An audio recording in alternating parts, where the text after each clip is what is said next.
Okay, so I'm Dan Hopkins. I'm course director for media production in Coventry Uni. Previously, I was working at Staffordshire University for quite a long time as well. And what I want to talk about really is that we're always on with technology and how to kind of work out maintaining this with some structure to your life and also with your students. And some of the things that I've always found is that kind of there's some problems around this area. And this is quite a light talk. There's not many stats. There's no stats, in fact, I don't think. There's kind of no, it's very much about my research and my development of work I've been doing here. So kind of what this talks about and what I'm thinking about is the people in front of you when you're teaching, the kind of people who you're engaging with and how they use technology, social media, devices, and how they kind of, what that means to them and how you kind of work with that. Also, I've always used social media and technology in my work. I'm an artist and filmmaker as well as a lecturer, and kind of that's always been an important part since about 1999, uploading stuff to the internet. But so I've used it a lot within the teaching and the work that I've been doing. And so it's sort of grown and developed into this big part of my work at the university and part of this sort of research I've been doing now. So kind of what I'm looking at is like how we help the future. And again, this is kind of a bit evangelical. I'm kind of looking to sort of see how we can sort of support different ways of working with our students and also with staff as well. But it's about having, some ways, so much more than that, how to navigate and use sort of good practice with these sorts of things. Who's got a phone with them? Of course, the previous talk is just kind of, if you've got a phone, just show me that you've got a phone here with you. Yeah. So everyone has got a phone pretty much these days. We're always on the go with that. So yeah, teaching good practice with that is really key, I think, to success in life.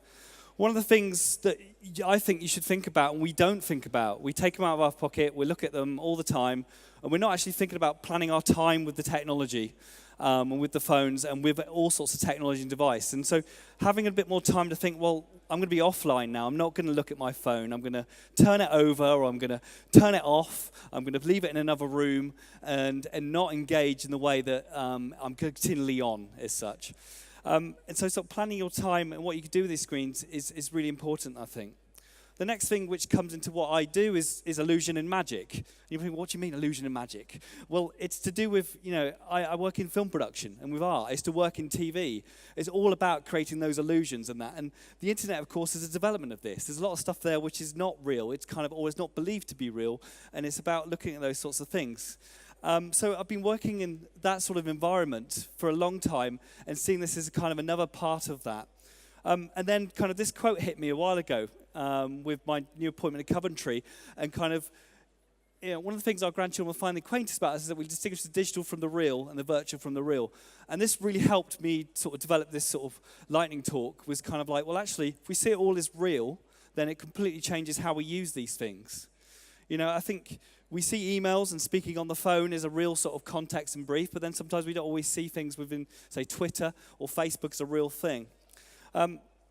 And again, it's about discussing that with students, about the time you spend with them and the time and what they do with this sort of practice and how they do that. And again, these experiences online are as real as they are in the physical for a lot of the time. Again, there's a lot of things we've been doing with technology over the years which have always been accepted as real because they're a tactile thing, or we're hearing someone actually, on the end of a phone and so on. So what I started to develop was curfews with students.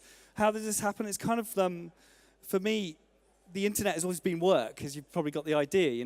I've uploaded films onto Vimeo and YouTube as part of working with clients, working with people. It's always been work. So therefore, when social media came along and I was on MySpace with my work and kind of Facebook then, it was exactly the same. So I've got a different sort of picture to a lot of people, I believe, anyway, because I've always seen the internet as work. I don't really post many pictures of my kids, and it's more to do with having, I've got a separate account for that anyway. But students don't necessarily see this. They've had this their whole entire life. And again, new educators coming into the industry would have had the same. They would have had this his whole life. So it's about developing that work-life balance. So what I've kind of sort of developed with my students, and this came from my student reps, was actually, we need to have curfews. I'm like, what do you mean? Well, they need to kind of start working around time zones and limits.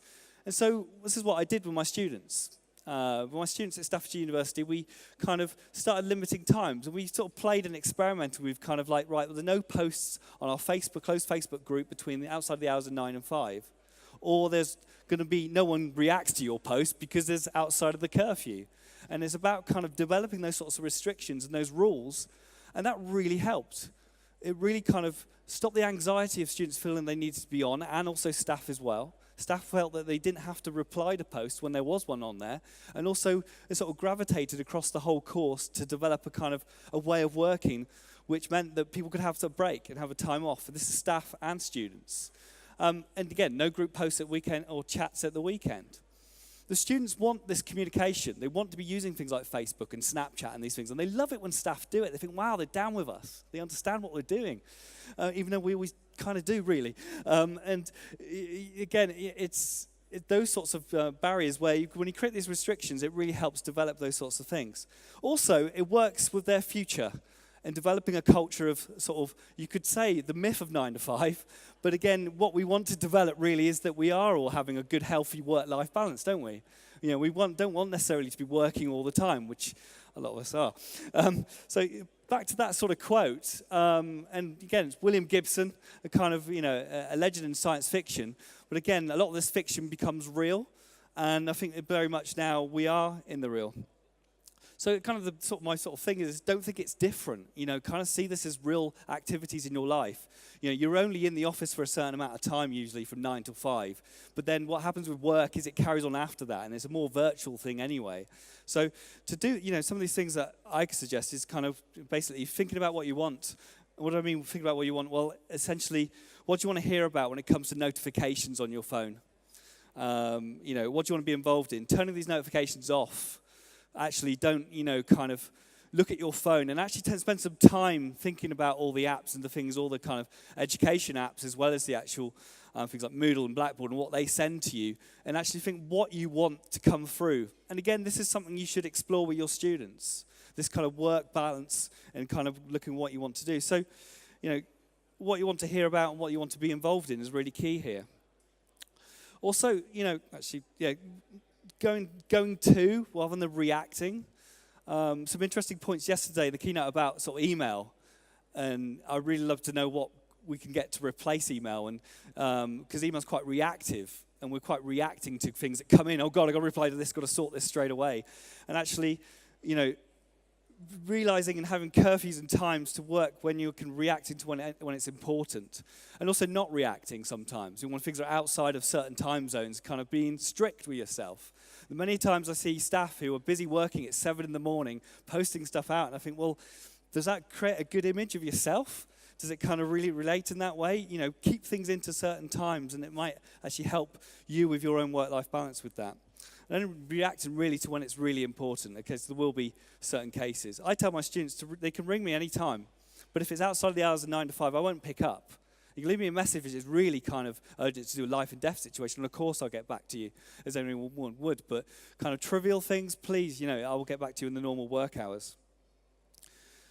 So going forward with this, and this sort of has left me to really interesting research. I've kind of come from being a practice-based researcher at my universities and kind of submitting work for the ref, which is always around practice and making films and exhibitions. But this has set me onto a different sort of path of real interest, is about how we work with social media, having done it for now nearly 20 years, and the internet.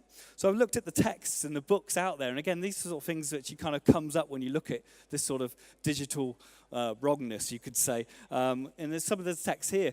What I always notice is how negative they are. Off, detox, deleting your social media. It's all quite negative. And to be honest, I think for me it's about sort of moderation and balance. We need these tools, and they're really interesting. What these books do, again, just to go through a few things about them, but they do help. And there's bits that you can take out of them where you don't need to delete your social media, I don't believe. But you can learn about how the algorithms work. This book's really good for kind of just showing you how the bigger picture, and if you do watch a video, as I did the other day with Jacob Rees-Mogg on YouTube, and then got lots of stuff to do with Jacob Rees-Mogg. I don't necessarily want to see any more videos about him. But it's kind of, things like that, the algorithms and how they work is really interesting. Also, again, the Digital Detox book, again, is looking like digital is a kind of addiction. And that refers to some of my ending slides in a minute. But it's kind of like, it's an addiction there which to do technology. And it surprises me how much we sometimes think we're more addicted to these things than than we are, and kind of how we go forward with how we use these things and why we're looking at them sometimes, as I said earlier, about how, thinking about the kind of these devices in a reflective sort of way. And for me, the best of these books I was looking at and sort of developing a very sort of crude and basic research around what was out there was this one, which is a very small little book, but it had pictures in it. And it was like, you could go for a walk. You could talk to your children. It was very simple and really nice and a sort of pleasure to kind of go through that. So this has kind of like really been my sort of journey in going forward. We're kind of thinking about what we do with these things. And I've had lots of really interesting ideas in imagery. I'm a creative person who works with images mostly, and so what I started doing is thinking about these sorts of images, where, this is stock images from Flickr, with Creative Commons licenses, with people with mobile phones, and I thought, well, what if I replaced it with another sort of addiction, or just something else a bit random here? So I put sort of pints over everybody with a mobile phone, and I thought, well, it starts to make us think interesting. And being a filmmaker, I was thinking, well, what if I replaced mobile phones at these sorts of locations with pints, and there's beer sloshing everywhere? It would have a certain different effect to how we use these mediums in that way. So again, I got a bit carried away here and put pints everywhere. And and again, it sort of has a different view and idea about what we're seeing here. Okay, and I think this is kind of the evolution of the mobile phone and how we made it acceptable, because it's a very sleek, cool-looking device. We all want to have one. The way that kids, my son is 8 years old, and kind of having mobile phones is a big thing at his school. He hasn't got one and doesn't really need one, but it's kind of like there is something around that culture of them being a cool device as well, and so on. So there's a lot of things to think about when it comes to how we use these things and when we also put them away and don't use them. Okay, that's me. Thank you.